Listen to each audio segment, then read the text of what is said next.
आइए बात करेंगे भारत के बदलते परिवेश के बारे में। आखिर भारत 7 अमीर देशों का सदस्य नहीं होने के बाद भी आखिर भारत को क्यों बुलाया गया? आप सोचते होंगे मैं किस सम्मेलन का बात कर रहा हूं, तो यह सम्मेलन है G7 शिखर सम्मेलन। G7 शिखर सम्मेलन की मेजबानी इस बार जर्मनी को दिया गया, लेकिन G7 शिखर सम्मेलन में भारत सदस्य नहीं है। फिर भी G7 में जो मौजूद 7 देश हैं, उन 7 अमीर देशों ने आखिर भारत को क्यों इनवाइट किया? 26 जून से 28 जून के बीच में चलने वाले G7 शिखर सम्मेलन के बारे में आज विस्तृत से बातें करते हैं। आखिर भारत की ताकत इतनी बढ़ती क्यों जा रही है? कोई भी सम्मेलन हो विश्व में जिसमें भारत सदस्य नहीं भी होते, फिर भी भारत को बुलाया जा रहा है। आखिर भारत क्यों ऐसा विश्व गुरु बनते चला जा रहा और भारत की ताकत कितनी बढ़ती जा रही है, इसी से अंदाजा लगाया जा सकता है। 26 जून से 28 जून के बीच में, यानी आज ही 26 जून से 28 जून के बीच में, यानी आज ही देखा जाए, G7 शिखर सम्मेलन की मेजबानी स्टार्ट हो चुकी और भारतीय प्रधानमंत्री जर्मनी के दौरे पर निकल चुके, वो पहुंच चुके हैं जर्मनी। और देखा जाए 26 से 28 जून के बीच में जर्मनी में G7 शिखर सम्मेलन की मेजबानी जर्मनी के द्वारा किया जाएगा। ये काफी अहम बातें हो जाती है। अभी हाल ही में रूस और यूक्रेन के मुद्दे के बाद, रूस और यूक्रेन का यदि मुद्दा देखा जाए, काफी अभी गर्माहट मुद्दा है। इस मुद्दे के बाद क्वाड का सम्मेलन बुलाया गया जापान में। पुनः G7 की मेजबानी जर्मनी कर रहा है। जहां तक उम्मीद लगाया जा सकता है भारत इसमें जो सम्मिलित हो रहे हैं ना, काफी मायने रखेगा रूस और यूक्रेन के मुद्दों पे। आइए समझेंगे आखिर ये G7 शिखर सम्मेलन है क्या।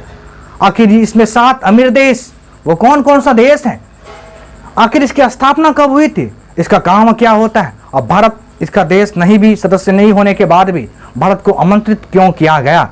G7 शिखर सम्मेलन वर्तमान में देखा जाए 2022 26 से 28 जून 2022 ये G7 शिखर सम्मेलन का 48वां सम्मेलन होगा और ये जर्मनी इसकी मेजबानी कर रहा है। G7 की बात करते हैं तो इसकी स्थापना G6 के नाम से हुआ था।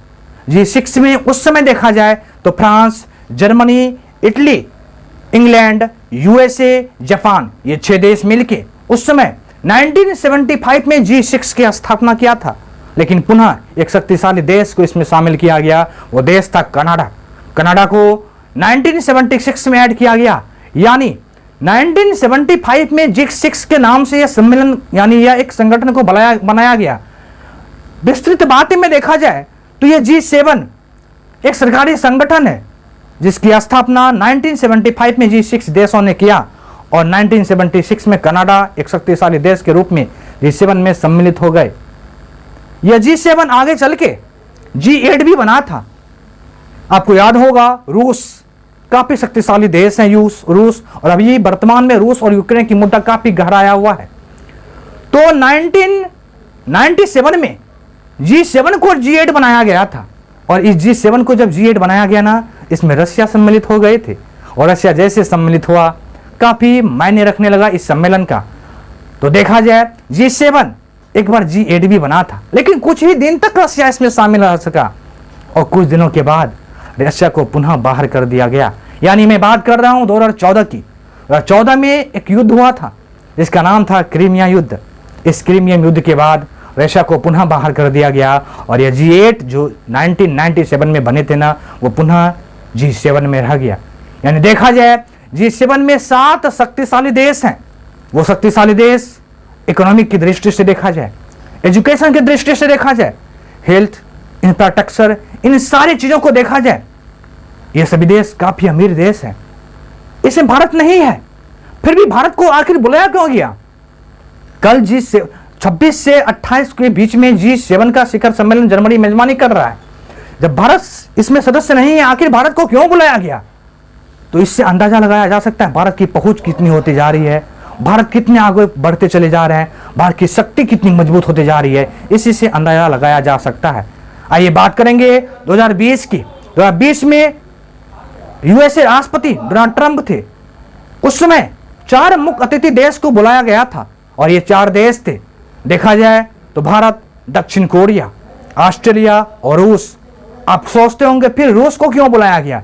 जी हाँ, 1997 में रूस को शामिल करके G7 को G8 बनाया गया था, बट 2014 में फिर से रूस को निकाल दिया गया। लेकिन जब ट्रंप साहब यूएसए में राष्ट्रपति थे ना, उनका एक ही मायने था कि किसी तरह चीन के बढ़ते ताकत को रोका जाए, और चीन के बढ़ते ताकत को रोकने के लिए ही ट्रंप ने 4 महत्वपूर्ण देश को शामिल करने का फैसला लिया था, जिसमें रूस को भी शामिल करने का फैसला लिया।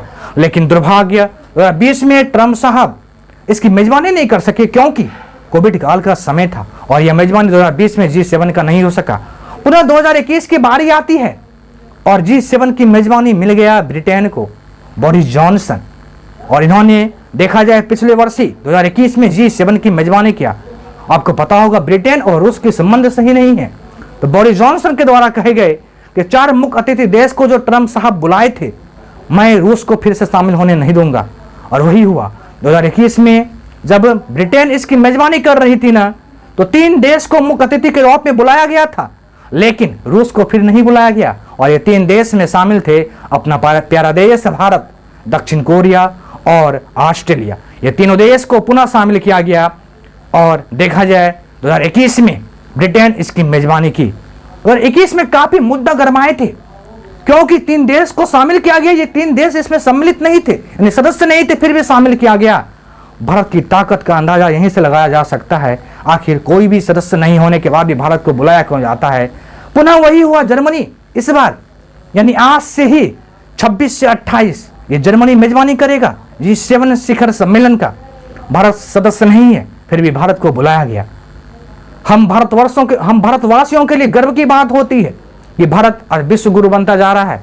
चाहे कोई भी शिखर सम्मेलन हो, कोई भी सम्मेलन विश्व पटल पे हो, भारत को शामिल किया जा रहा है, अथवा भारत उसमें सदस्य नहीं है फिर भी भारत को आमंत्रित किया जा रहा है। इसी से अंदाजा लगाया जा सकता है भारत की पावर, भारत की शक्ति, भारत कितना आगे चलता जा रहा है। G7 शिखर सम्मेलन देखा जाए विश्व पटल पे बहुत बड़ी भूमिका निभाती है। ये 7 देश, देखा जाए ये 7 देश मिलके वैश्विक आर्थिक शासन, अंतर्राष्ट्रीय सुरक्षा, ऊर्जा, पर्यावरण, आतंकवाद, EDC को देखा जाए, ये सभी देश मिलके इन सारे मुद्दों पे बात करती है, जिसमें भारत को भी आमंत्रित किया गया। मुझे विश्वास है आगे आने वाले समय में, यानी आज से जो शिखर सम्मेलन चल रहे हैं ना, ये 26 से 28 जून जो शिखर सम्मेलन चलेगा G7 का, अपने देश के प्रधानमंत्री भी सम्मिलित हो रहे हैं और विश्व की निगाहें पूरी तरह से भारत पर टिका हुआ है। आखिर भारत सदस्य नहीं है, फिर भी भारत को बार बार आमंत्रित क्यों किया जाता है। तो बहुत गर्व की बात होती है कभी कभी भारतवासियों के लिए, क्योंकि भारत इतना आगे बढ़ता चला जा रहा है। तो G7 शिखर सम्मेलन अभी रूस और यूक्रेन के बाद बहुत बड़ी सम्मेलन हो रही है और ये आज से स्टार्ट हो चुका है G7। उसके बाद आता है G20। G20 भी बहुत बड़ी एक सम्मेलन होती है, बहुत बड़ी संगठन है। आपको पता होगा भारत की ताकत इतनी बढ़ती जा रही है विश्व पटल पे ना, G20 की भी मेजबानी भारत को 2023 का मिल गया है।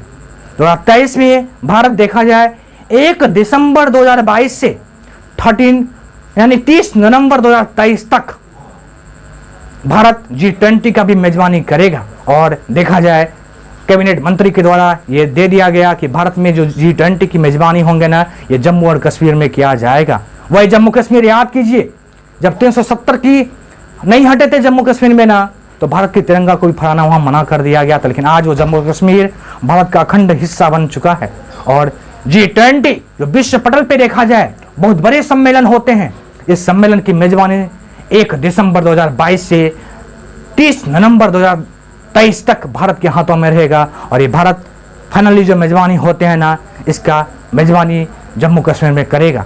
तो मैं बात कर रहा हूं भारत के बदलते परिवेश के, मैं बात कर रहा हूं भारत के बढ़ती ताकत को। देखिए पहले भारत कहां था, आज भारत कहां है।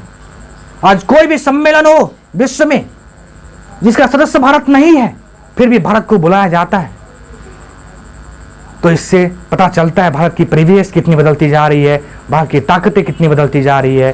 तो ये G7 शिखर सम्मेलन जो जर्मनी मेजबानी कर रहा है ना, सबकी निगाहें टिकी हुई है भारतीय प्रधानमंत्री नरेंद्र मोदी पे।